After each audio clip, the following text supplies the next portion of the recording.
اپنا تو کام ہے کہ جلاتے چلو چراغ، اپنا تو کام ہے کہ جلاتے چلو چراغ، رستے میں خواہ دوست یا دشمن کا گھر ملے، یہ قومی یکجہتی کانفرنس ہم ہی نے منعقد کی، ہم ہی نے اسے سجایا اور سنوارا ہے تاکہ محبت لوگوں کے دلوں میں آئے، انسانیت نوازی کا جذبہ لوگوں میں پیدا ہو، ایثار محبت ہمدردی کے چراغ جلیں، اور اسی وجہ سے ہم نے اس قومی یکجہتی کانفرنس میں سبھی دھرم کے گروؤں کو بھی مدعو کیا ہے۔ میں گزارش کر رہا ہوں فضیلت الشیخ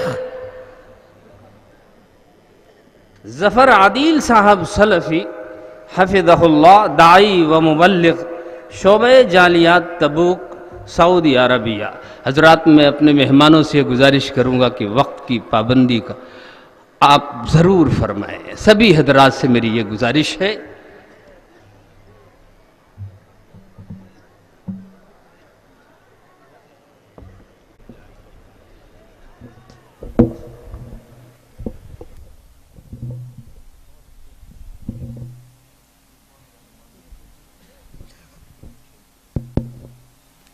السلام علیکم ورحمۃ اللہ وبرکاتہ۔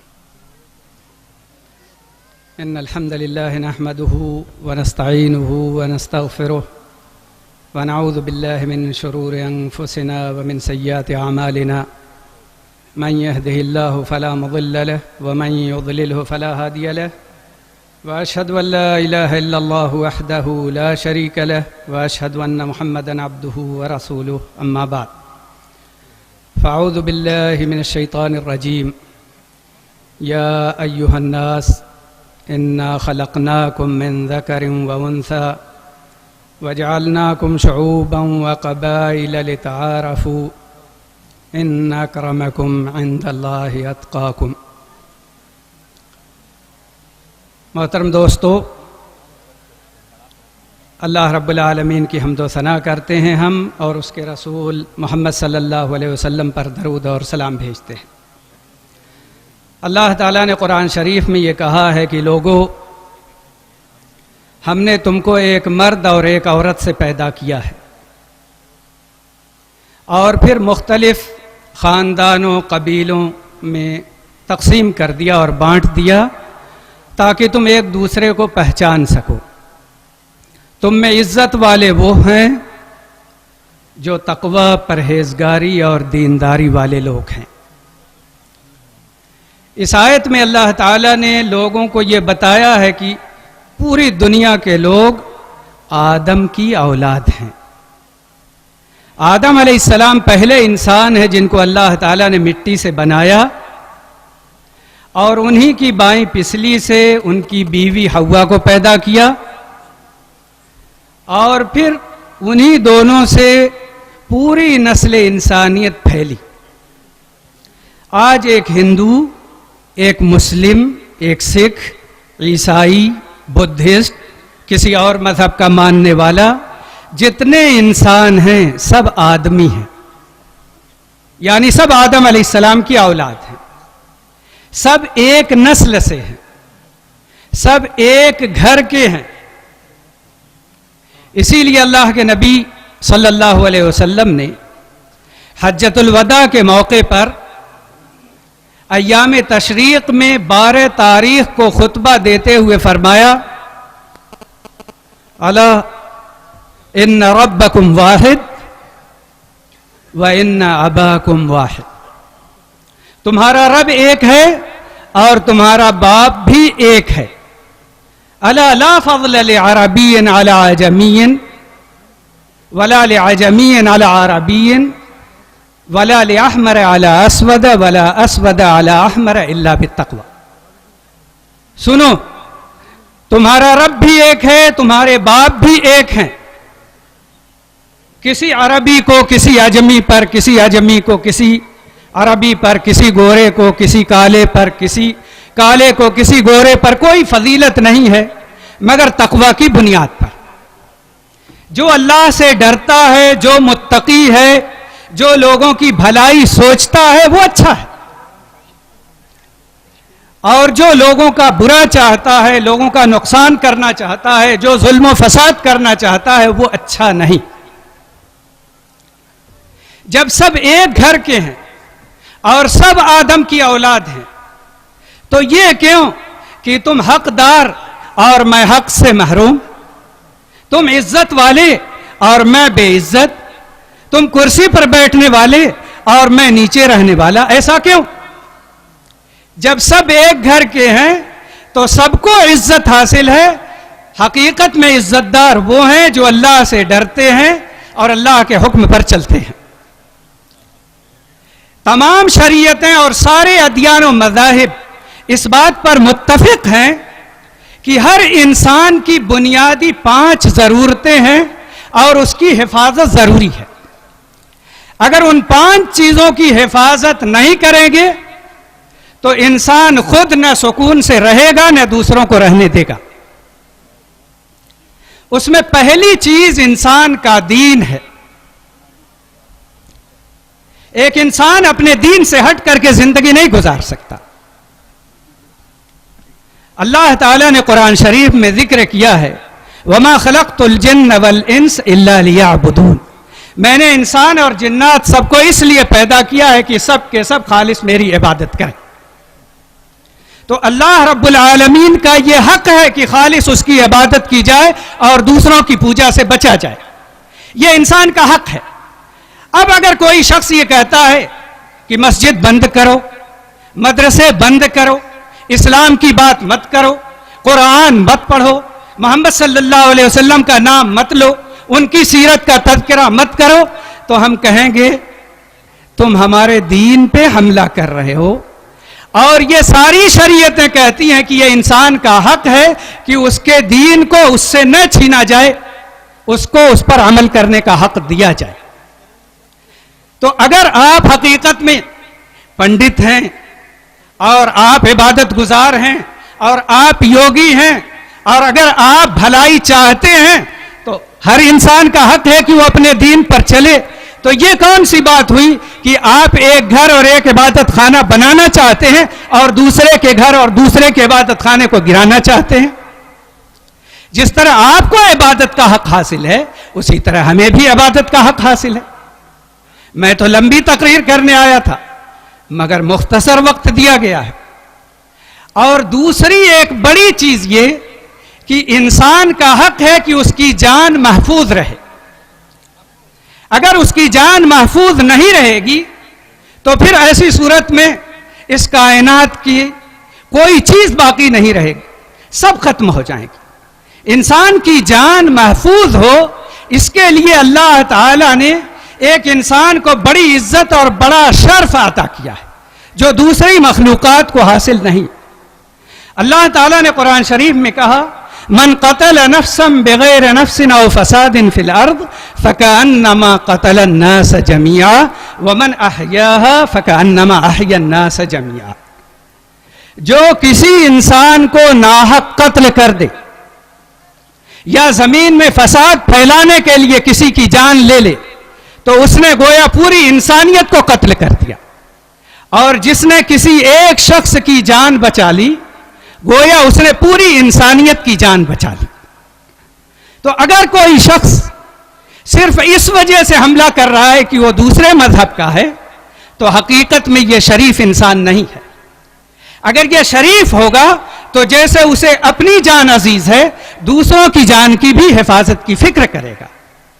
عجیب و غریب باتیں سننے میں آتی رہتی ہیں، فلاں آدمی گوشت لے کر جا رہا تھا، لوگوں نے اسے مار مار کر ختم کر دیا۔ یہ خبر ہی نہیں کہ گوشت کس چیز کا ہے اور کس نے ذبح کیا ہے۔ بات اصل یہ ہے کہ وہ گوشت کیوں لیا۔ بھائی گوشت لے جانا اور لے آنا اور کھانا تو کہیں جرم نہیں، نہ ملک کے قانون میں ہے اور نہ ہی کسی نے اس کے خلاف کوئی فتویٰ دیا یا حکم دیا ہے، لیکن عجیب مسائل پیدا کر رہے ہیں صرف اس وجہ سے کہ یہ فلاں مذہب کا ہے اس کی جان لے لو۔ کیا ایک آدمی یا 10 آدمی یا 100 آدمی کی جان لے لو گے تو کیا پوری قوم ختم ہو جائے گی؟ قوم تو ختم نہیں ہوگی، لوگوں کی جان کی حفاظت ہونی چاہیے، یہ ہر دھرم اور ہر مذہب کا قانون ہے، اور کسی شریعت نے اس کی مخالفت نہیں کی ہے۔ تو اگر خود جینا چاہتے ہو تو دوسروں کو جینے کا حق دو، یہ تمہارا مذہب بھی کہتا ہے۔ اور ایک بڑی چیز یہ بھی ہے کہ ایک انسان کی عزت و آبرو بھی محفوظ ہونی چاہیے۔ اگر کسی کی عزت پر حملہ کیا جائے گا تو وہ برداشت نہیں کرے گا، عزت و آبرو محفوظ ہونی چاہیے۔ اللہ تعالیٰ نے قرآن شریف میں کہا ہے، یا ایھا الذین آمنوا لا یسخر قوم من قوم عسى ان يكونوا خيرا منهم ولا نساء من نساء عسى ان يكن خيرا منهن۔ اے ایمان والو، کوئی کسی کا مذاق نہ اڑائے، ہو سکتا ہے کہ وہ مذاق اڑانے والے سے بہتر ہو، اور عورتوں میں بھی کوئی عورت کسی کا مذاق نہ اڑائے، ہو سکتا ہے کہ دوسری اس سے بہتر ہو۔ اور کسی پر عیب مت لگاؤ، عیب جوئی مت کرو، برے القاب سے مت پکارو۔ دین اسلام اس سے منع کرتا ہے، لوگوں کو عزت دو، اگر خود عزت سے جینا چاہتے ہو تو دوسروں کو عزت دو۔ میں آپ کو سناؤں، معرور کہتے ہیں کہ میری ملاقات ہو گئی مقام ربضہ میں ابو سعید خدری رضی اللہ عنہ سے، تو میں نے دیکھا کہ وہ بھی اچھے کپڑے اور حلے میں ملبوس ہیں، اور ان کا غلام بھی اسی طرح اچھے حلے اور کپڑے میں ملبوس ہے۔ تو کہا یہ کیا ماجرا ہے؟ انہوں نے کہا کہ بات اصل یہ ہوئی تھی کہ ایک بار میرا جھگڑا ہو گیا تھا ایک صحابی سے، اور حقیقت میں وہ صحابی تھے بلال رضی اللہ عنہ، اور انہوں نے ان کو شرم دلا دی، عار دلا دی ان کی ماں کا ذکر کر کے کہ یہ کالی کلوٹی عورت کے بیٹے ہیں۔ تو نبی صلی اللہ علیہ وسلم کو جب اس بات کی خبر لگی تو آپ نے فرمایا، اعیرتہ بامہ انک امرؤ فیک جاہلیہ، تم نے اس کی ماں کا ذکر کر کے اس کو عار اور شرم دلائی، تم ایسے انسان ہو کہ تمہارے اندر جاہلیت موجود ہے۔ اس کے بعد سے وہ اپنے غلام کو بھی ویسے ہی کپڑا پہناتے تھے جیسے خود کپڑا پہنتے تھے، جیسے خود عزت چاہتے تھے اس کو بھی عزت دیتے تھے، کیونکہ ایک شخص عزت و آبرو کا خواہاں ہے تو چاہے اس کی عزت کی جائے اور اس کے ساتھ بھلائی اور خیر کا معاملہ کیا جائے۔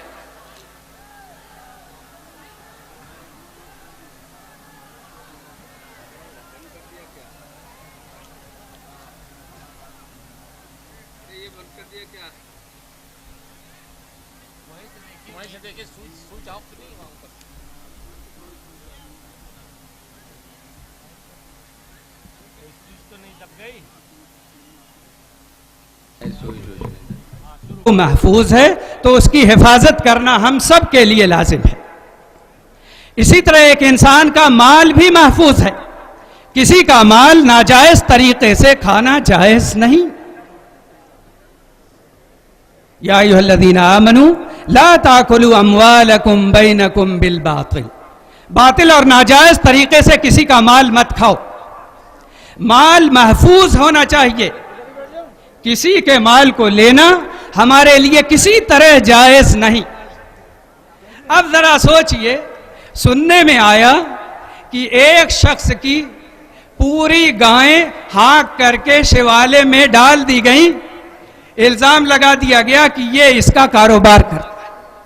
کیا مشکل ہے کاروبار کرنے سے کہ ایک شخص کا مال ناجائز طریقے سے جب لینا جائز نہیں ہے تو کس بنیاد پر کسی شخص کی پراپرٹی پہ اپنا حق جتایا جائے؟ اس لیے اس کا مال بھی محفوظ ہونا چاہیے، یہ ایک انسان کا حق ہے اور اس کو اس کے حق سے کسی طرح دور کرنا جائز نہیں۔ اسی طرح یہ بھی ضروری ہے کہ ایک انسان کی عقل محفوظ ہو۔ اللہ تعالیٰ نے انسان کو عقل مند بنایا ہے تو اس کی عقل کی حفاظت کرنا ضروری ہے۔ آپ نے سنا ہوگا اسی وجہ سے دین اسلام میں شراب نوشی منع ہے۔ اس کی وجہ یہ ہے کہ شراب پینے سے انسان کی عقل معوف ہو جاتی ہے، پھر وہ جا کر اپنی بیوی کو طلاق دیتا ہے، کسی کو گالی دیتا ہے، ماں کے ساتھ بدتمیزی کرتا ہے، اور جب زیادہ بے دھت ہو جاتا ہے تو جا کر گٹر میں گر پڑتا ہے. اس طرح کی کیفیت کیوں پیدا ہو جاتی ہے؟ کیونکہ اس کی عقل خراب ہو گئی. اس کی عقل کی حفاظت کرنا بھی ایک انسان کے لیے لازم ہے. تو یہ انسانی ضروریات ہیں جس کو پوری کرنا ہم سب کے لیے ضروری ہے. یہ سب کے حقوق ہیں. اس کے ساتھ زیادتی ہوگی تو کسی طرح ایک انسان برداشت نہیں کرے گا. اب دیکھیے لوگوں کے حقوق ہم نہ ادا کریں تو کس طرح ہم معاشرے میں جئیں گے اور عزت پائیں گے. اللہ کے نبی صلی اللہ علیہ وسلم ہر کسی کے ساتھ حسن سلوک اور اچھا معاملہ اور اچھا برتاؤ کیا کرتے تھے. آپ کو معلوم ہونا چاہیے کہ اللہ کے نبی صلی اللہ علیہ وسلم مکہ فتح ہوا اور آپ جب گئے ہیں تو کئی دستوں میں لوگ بٹ کر کے مکہ میں داخل ہوئے تھے. سعد بن عبادہ رضی اللہ عنہ نے کہا کہ آج تو مار کاٹ کا دن ہے اور آج کعبہ کے حلال کرنے کا دن ہے. اور جب ابو سفیان نے یہ بات سنی تو نبی صلی اللہ علیہ وسلم سے کہا کہ آپ کو معلوم ہے کہ کیا کہا؟ سعد رضی اللہ عنہ نے کہا کیا کہا؟ کہا یہ بات کہی. نبی صلی اللہ علیہ وسلم نے فرمایا کہ سعد نے غلط کہا. آج اللہ تعالیٰ کعبہ کو عزت بخشے گا اور آج کعبہ کو غلاف پہنانے کا دن ہے. اس لیے دوستو عزت و احترام ہر ایک کا کیجئے اور ہر ایک کے حقوق کو سمجھنے کی کوشش کیجئے اور دوستی اور محبت کا ہاتھ بڑھائیں اور مل کر کے محبت کے ساتھ عزت کے ساتھ برابری کے ساتھ لوگوں کے حقوق ادا کرنے کی کوشش کریں. اللہ ہمیں اور آپ سب کو دین حنیف پر عمل کرنے کی توفیق عطا فرمائے. وصلی اللہ وسلم علی نبینا. قومی یکجہتی کانفرنس ابراہیم پور کی سرزمین پہ آج یہاں اسٹیج پہ ہمارے تمام مذہب و مسلک کے لوگ اور مختلف دھرم کے گرو حضرات تشریف فرما ہے. سیاسی اور سماجی شخصیات دینی اور علمی گراں قدر حضرات بھی تشریف فرما ہے. اور میں ان تمام حضرات سے میری گزارش ہے جو مہمان خصوصی کی حیثیت سے ہمارے اشتہار میں ہیں. ابراہیم پور کے لوگوں نے اسٹیج بھی دل بھی وسیع ہے اور اسٹیج بھی بڑا وسیع بنایا ہے. تو وہ حضرات جن کا نام ہمارے اس پوسٹر میں چھپا ہوا ہے مہمان خصوصی کی حیثیت سے وہ اسٹیج پہ تشریف لیا. اور میں یہیں سے اس قومی یکجہتی کے مظاہرے کے لیے جو ہمارے اس اسٹیج پہ گنا قدر شخصیات مختلف مذاہب اور مختلف مسالک اور مختلف دھرم کے لوگوں کی ہے، میں ان سے گزارش کروں گا کہ آپ قائد ہیں اور کارواں آپ کے قیادت میں پیچھے چلتا ہے. تو قومی یکجہتی کانفرنس کا یہ تقاضا ہے کہ ہاتھ سے ہاتھ ملا کر اور کاندھے سے کاندھے ملا کر کے کھڑے ہو جائیے اور قوم کو جو یہ امٹتے ہوئے سیلاب کی مانند ہے انہیں ایک پیغام دے دیجئے کہ ہاں آپ عہد کریں کہ ہم ایک ہی رہیں گے، ایک ہیں اور ایک ہی رہیں گے. ہمارے نظریے مختلف ہو سکتے ہیں، ہمارا مذہب مختلف ہو سکتا ہے، لیکن ہم آدم کی اولاد ہیں اور آدم کی اولاد میں محبت کا عنصر غالب ہے، انسانیت کا مزاج غالب ہے. اس لیے ہم اس کا اظہار کر رہے ہیں کہ آپ ہمارے ہی نقش قدم پہ چلیں.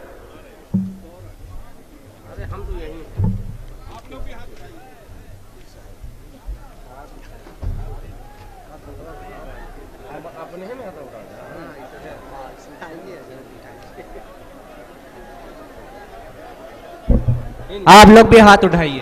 پبلک سے گزارش ہے کہ آپ لوگ بھی ہاتھ اٹھائیے.